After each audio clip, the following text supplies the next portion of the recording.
اس جنگ کے اوپر بڑی نظر رکھی، گہری نظر رکھی، اور اس سے کچھ معلومات اخذ کر کے ماڈرن ڈے کی جو وار فیئر ہے اسے سمجھنے کی کوشش کی جا رہی ہے۔ تو انہوں نے کہا چین نے بھی اسی طرح سے، اور چین کا رابطہ بھی ہے پاکستان سے، تو ہم نے بھی نظر رکھی، ہمارے پاس ثبوت ہیں، ایویڈنس ہیں سیٹلائٹ کی صورت میں یا انٹیلیجنس کی صورت میں کہ 6-0 ہے، اور اس کا دوسرا ثبوت جو ایجیکٹ کرتی ہیں سیٹیں جہاز کی، وہ بنانے والی کمپنی رافیل یا دیگر بین الاقوامی آؤٹ لیٹس پہ جو خبریں چھپیں، تو بھارتی میڈیا اور بھارتی نیتا اپنے ملک کو پھول بنانا چھوڑ دیں۔ ایک بڑی اہم بات انہوں نے مجھ سے یہ کی، جب میں نے ان سے پوچھا کہ جی بھارت بار بار الزام لگاتا ہے کہ ہم نے صرف پاکستان کو ڈیل نہیں کر رہے تھے بلکہ ٹو وے ہمارا معاملہ تھا، چین کو بھی ڈیل کر رہے تھے، پاکستان کو بھی ڈیل کر رہے تھے، ارنب کی اور بخشی والی کہانی بھی بعد میں سناتا ہوں آپ کو۔ تو انہوں نے اس سوال کا جواب جو مجھے دیا، انہوں نے کہا جی یہ تو شک ہونا ہی نہیں چاہیے، یعنی میرا خیال تھا کہ شاید وہ کسی لگی لپٹی میں بات کریں گے کہ جی چین یہ چاہتا ہے، کوئی سفارتی زبان بولیں گے، لیکن پروفیسر وکٹر گاؤ نے بنا کسی لگی لپٹی کے کھل کر اعتراف کیا کہ جناب نہ صرف چین کی تمام دفاعی سہولیات، دفاعی سروسز، سائبر، ایئر کمانڈ اور جو میزائل سسٹم ہے، طیارے ہیں، سب کے دروازے پاکستان کے لیے کھلے ہیں، اور ہمیں اس میں کوئی ہچکچانے کی ضرورت ہے ہی نہیں۔ بالکل ایسے ہی جیسے بھارت کے لیے روسی دفاعی نظام ہے، بالکل ایسے ہی جیسے بھارت کے لیے امریکی دفاعی نظام ہے، بالکل ایسے ہی جیسے بھارت رافیل کے اوپر اترا رہا تھا، تو ویسے پاکستان کیوں نہیں دو طرفہ تعلقات رکھ سکتا چین کے ساتھ؟ اس کے اوپر انہوں نے کھل کے بات کی۔ میرا خیال تھا کہ شاید اگر مگر اور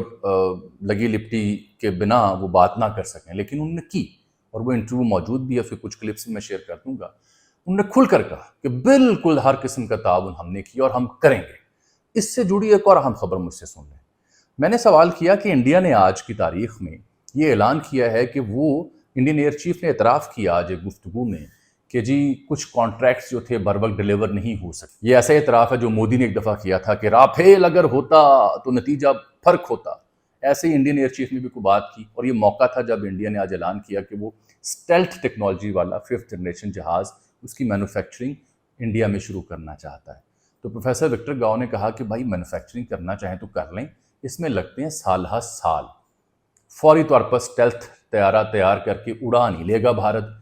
پھر میں نے اس سے پیرالل پوچھا کہ ہم نے سنا کہ J-35 جو چین کا شاہکار ہے اسٹیلتھ ٹیکنالوجی والا طیارہ، وہ کیا پاکستان کو ملنے جا رہا ہے؟ اس پر پروفیسر وکٹر گاؤ نے پاکستانیوں کے لیے بڑی خوشخبری سنائی۔ انہوں نے کہا جی یہ آپ سمجھے ہو چکا آپ کا، اور ان کی گفتگو سے مجھے تاثر ملا کہ اس سلسلے میں ہمارے جو لڑکے ہیں وہ ٹریننگ بھی کر چکے ہیں، تو جب تک بھارت نے اسے تیار کرنا ہے تب تک یہ شہزادے اسے انشاءاللہ اڑا رہے ہوں گے۔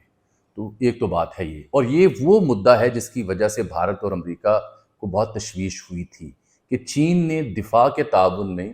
سائبر کے تعاون میں وہ حد کراس کی کہ ان کو تشویش ہوئی دونوں ممالک کو کہ یہ 5-6 طیارے تو گرے ہیں، کہیں 10-15 اور نہ گر جائیں، اس لیے یہ مجبور ہوئے سیز فائر کے لیے۔ مجھے ان کی گفتگو سے یہ تاثر ابھرا، اور میں ان سے سوال کیا کہ could this be the reason؟ تو انہوں نے اس کا جواب بالکل وہی دیا جو میں اردو میں آپ کو دے رہا ہوں۔ دس از دی میجر تھنگ جو انہوں نے آج اس میری گفتگو میں ایکسکلوسیولی ڈسکس کی۔ تو J-35 کے بارے میں انہوں نے گرین بتی جلا دی ہے اور کہہ دیا کہ تیاریاں بھی مکمل ہیں، ٹریننگ بھی مکمل ہے، آپ کا ہوا، آپ یہ بس سمجھیں، اور انڈیا اگر بنا رہا ہے تو اس کو ٹائم لگے گا، سالہ سال لگیں گے۔ پھر میں نے ان سے سوال پوچھا کیونکہ ارنب گوسوامی اور جو جنرل بخشی ہیں ان کی جو گفتگو تھی پروفیسر وکٹر کے ساتھ، اس میں پہلے حصے میں تو پروفیسر وکٹر نے جو جنرل بخشی ہے مونچھوں والا بابا، خاصا پاگل انسان ہے، اس کو تاریخ کا سبق دلایا کہ تبت تو 800 سال پہلے سے چین کا حصہ ہے، کشمیر کا اور دیگر ریاستوں کا ذکر کیا، لیکن جیسے ہی ارنب کی باری آئی اس نے اسے بولنے نہیں دیا وکٹر کو، وہ اپنا تھیسس سناتا رہا، اور اس تھیسس میں وہ گفتگو کیا کر رہا ہے کہ آپ کے PL-15 میزائل فیل ہوئے، آپ کے JF-17 فیل ہوئے، آپ کا JC-10 فیل ہوا، آپ کا جو HQ-9 ہے جو دفاعی نظام ہے پاکستان کا وہ فیل ہوا۔ وکٹر کو اس نے موقع ہی نہیں دیا وہ گفتگو کر سکے۔ تو میں نے اس بابت ان کو چھیڑا، پوچھا ان سے کہ انڈیا رلائی کر رہا تھا S-400 پہ، رافیل پہ، اسرائیلین ڈرونز پہ اور امریکی معلومات کے اوپر۔ تو انہوں نے جواب دیا کہ صاحب بات یہ ہے کہ نہ صرف HQ-9 بلکہ جو PL-15، JF-17 اور JC-10 ہیں، ان سب نے وہ کر دکھایا ہے جس کی تصدیق امریکہ، روس اور فرانسیسی اور نیدرلینڈ کے جو ذمہ داران ہیں وہ کر رہے ہیں۔ تو اس لیے ہمیں اس پہ کوئی شک و شبہ نہیں ہے کہ اس ٹیکنالوجی نے، جو چینی ٹیکنالوجی ہے، اس نے کیا معجزہ برپا کیا ہے۔ یہاں ایک خبر میں آپ سے اور ڈسکس کرنا چاہوں گا۔ آج ہی جو چین کے اسپوکس پرسن ہیں یانگ شیاؤگینگ، ان کے ریاستی اسپوکس پرسن، ان سے کسی نے سوال پوچھا کہ از اٹ ٹرو کہ انڈیا نے آبٹین کیا ہے powerful beyond visual range missile PL-15E، Pakistan کے پاس بھی یہ میزائل ہے۔ تو انہوں نے کہا جی کیا یہ PL-15E جو ہے، یہ 15E، پاکستان کے پاس PL-15 ہے، تو یہ آبٹین کیا ہے؟ تو انہوں نے جواب دیا آگے سے کہ یہ ایکسپورٹڈ پیس ہے، جو ایکسپورٹ کیا جاتا ہے، اس کے آگے اسی لیے ای لکھا ہوا ہے، اور یہ کئی ایگزیبیشنز میں چین پیش کر چکا ہے۔ تو میں نے پروفیسر وکٹر سے سمجھنے کی کوشش کی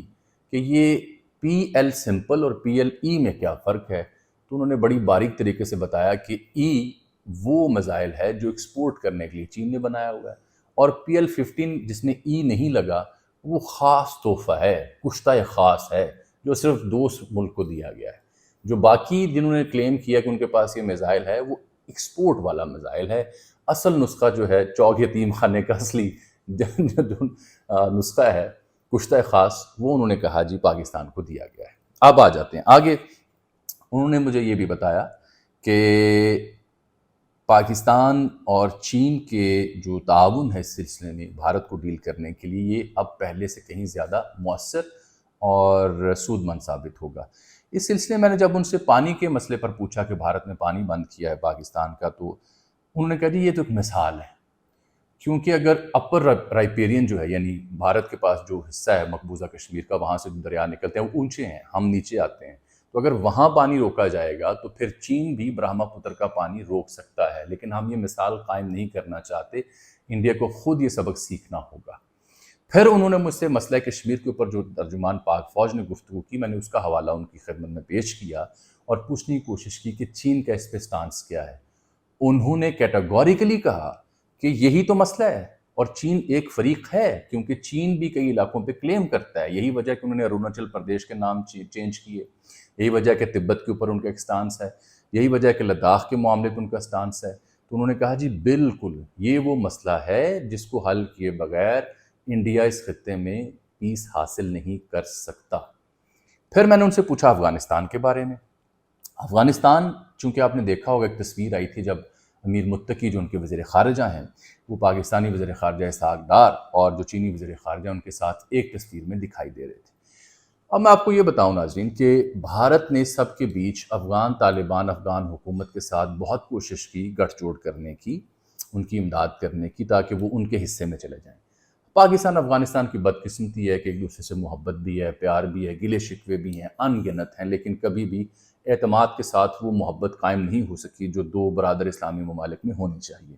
تو پاکستان کو ہمیشہ شکایت رہی کہ وہاں پہ TTP ہے، وہاں پہ یہ BLA والے پائے جاتے ہیں، دہشت گرد ہیں جو افغانستان سے آ کے خیبر پختونخوا میں اور بلوچستان میں کاروائیاں کرتے ہیں۔ تو اس سلسلے میں پروفیسر وکٹر گاؤ نے مجھے بتایا کہ جی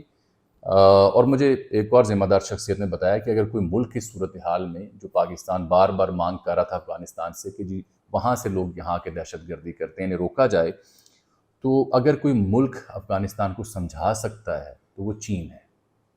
چین نے افغانستان نے ریسنٹلی ایک سڑک بنائی تھی پاکستان کے اوپر سے، جو چین کے اوپر جاری تھی، وہاں سے ٹریڈ شروع کرنے کی کوشش کی، لیکن وہ مشکل سڑک تھی۔ اس کے بدلے میں چین نے پھر جب یہ دو وزراء خارجہ کھڑے ہوئے تو افغانستان کو وہ پیشکش کی جسے وہ مسترد نہ کر سکا۔ پروفیسر وکٹر گاؤ کا یہ ماننا ہے کہ افغانستان کو یہ بات ہم نے سمجھائی ہے کہ اگر افغانستان نے آگے بڑھنا ہے تو اس کا رستہ تعمیر، ترقی اور باہمی تعاون ہے چین، پاکستان اور افغانستان کا۔ اس رستے اور اس میسج کے علاوہ اور کوئی میتھڈولوجی نہیں ہے، چاہے وہ روس کا افغانستان میں جا رہی ہے تو ایک زمانے میں، یا امریکی، ان دونوں سے افغانستان کو، پاکستان کو کچھ نہیں ملا تھا۔ اگر اس کو بدلنا ہے تو ہم آپ کو CPEC-2 میں حصہ دیتے ہیں، ہم بیلٹ روڈ انیشیٹو میں آپ کو حصہ دیتے ہیں، پشاور سے کابل تک سڑک بناتے ہیں، اور یہی وجہ ہے کہ پھر افغان جو امیر ہیں، امیر المومنین ان کا پیغام کمانڈر سعید اللہ سعید نے پولیس کی پاسنگ آؤٹ پریڈ میں پڑھ کے سنایا کہ امیر کے حکم کے بغیر جو جہاد کرنے والے لوگ ہیں وہ ناجائز جہاد کر رہے ہیں، وہ جائز نہیں ہے۔ تو یہ چین کا ایک اور چمتکار افغانستان میں بھی ہمیں دکھائی دیا۔ آخر میں نے پروفیسر وکٹر سے دو چار سوال اس موضوع پہ کیے کہ آپ کو انٹرنیشنل میڈیا پہ جانے کا اتفاق ہوا، بھارتی میڈیا پہ جانے کا اتفاق ہوا، تو آپ پاکستانی میڈیا پر بھی آئے ہیں. ان کا شکریہ بھی ہم نے ادا کیا کہ پاکستانی آپ کا بڑا شکر گزار ہیں جو تعاون آپ نے پیش کیا. تو فرق کیا ہے؟ تو انہوں نے کہا کہ فرق یہ ہے کہ بھارتی میڈیا ہو یا بھارتی سیاستدان ہو، یہ اپنی قوم کے سامنے جھوٹ بیچ رہے ہیں اور فرضی کہانیاں بیچ رہے ہیں اور گفتگو نہیں کرنے دیتے، بات نہیں سنتے، ریشنل نہیں سنتے، دلیل نہیں سنتے. آپ کے ہاں یہ ہے کہ آپ موقع تو دیتے ہیں بات کرنے کا، چاہے آپ کے میڈیا کی جو بھی سٹیٹ ہو، اور یہی صورتحال انہوں نے انٹرنیشنل میڈیا کے اوپر بھی بات کی کہ وہاں بھی مناسب تھا. یعنی انہوں نے برملا کہا کہ جو بھارتی میڈیا کا کنڈکٹ ہے وہ ایک ہندتوا سوچ کے تابع کنڈکٹ ہے، ایک من پسند کے سچ سننے کی کوشش ہے، اس کے علاوہ کوئی نہیں. انہوں نے کہا کہ بھارتی میڈیا کو اس کو بھگتنا پڑ رہا ہے، کیونکہ ابھی جو ان کا ریسنٹلی سفارتی مشن باہر گیا، اس سفارتی مشن کو بھی خاطر خواہ کامیابی نہیں مل سکی، کیونکہ بھارتی میڈیا پہ جو پروپیگنڈا ہو رہا ہے دنیا اس سے لا علم نہیں ہے، وہ انہیں دیکھ رہی ہے اور دیکھتے ہوئے اپنا تاثر بھی قائم کر رہی ہے. Having said all that, professor Victor Gao نے میں آپ سے آپ پوچھیں گے کہ وکٹر گاؤ کی تعریف میں اتنی باتیں میں کیوں کر رہا ہوں. بات یہ ہے کہ چینی سیٹ اپ جو ہے، یہ چینی سرکار ہے، ان کے چین میں رہتے ہوئے کوئی شخص اس قدر اگر گفتگو کرتا ہے اور اس قدر ذمہ داری سے بات کرتا ہے تو یہ بات سمجھ لیں کہ چینی سرکار کا دست شفقت اس پر ہوتا ہے، تبھی وہ اس طرح کی گفتگو کر سکتا ہے. وہاں یہ رواج نہیں ہے ان کے سیٹ اپ میں کہ کوئی انڈیویجول اپنی مرضی سے کسی ملک یا کسی ریاست کے بارے میں سٹیٹمنٹ دے. تو پروفیسر وکٹر گاؤ کے سٹیٹمنٹس کو آپ صرف ایک انڈیویجول کی سٹیٹمنٹس مت سمجھیے. یہ ایک ذمہ دار شخص کی، جو کہ ایک چائنا اینڈ گلوبلائزیشن کا سینٹر چلاتا ہے اور جو ایک سابق صدر کا ترجمان رہ چکا ہے، اس کی سٹیٹمنٹس ہیں، جو یو این میں بھی رہ چکا ہے، جو بتا رہا ہے کھل کے کہ پاکستان کے لیے تمام دفاعی اور تمام جو ہمارے جنگی ساز و سامان ان کے دروازے کھلے ہوئے ہیں. انڈیا اوپر نہیں آنا چاہیے، انڈیا نو لگ پتا جانا چاہیے. اور یہی آج کی خبر تھی کہ جو انڈیا اور امریکہ مجبور ہوئے سیز فائر کی وجہ یہی تھی کہ انہیں علم ہو چکا تھا کہ چین کس حد تک مدد کو آن پہنچا اور کس حد تک ایئر فورس ہماری ڈیولپ ہو چکی ہے چین کی مدد سے. اگلا شاہکار J-35 کا ہے، وہ بھی آنے کو تیار ہے، جلد انشاءاللہ آئے گا. ایریل کامبیٹ پہ انہوں نے کہا کہ یہ تاریخ میں پڑھائی جانی چاہیے اور پڑھائی جائے گی، اور انہوں نے کہا کئی دارالحکومتوں میں اور کئی فوجوں میں یہ بیٹل جو ہے پڑھائی جا رہی ہے کہ پاکستان نے کیسے سپریورٹی حاصل کی. یہ تھا وکٹر گاؤ کے ساتھ ہوئی گفتگو کا میرا خلاصہ. مجھے آپ اجازت دیجیے. اللہ حافظ.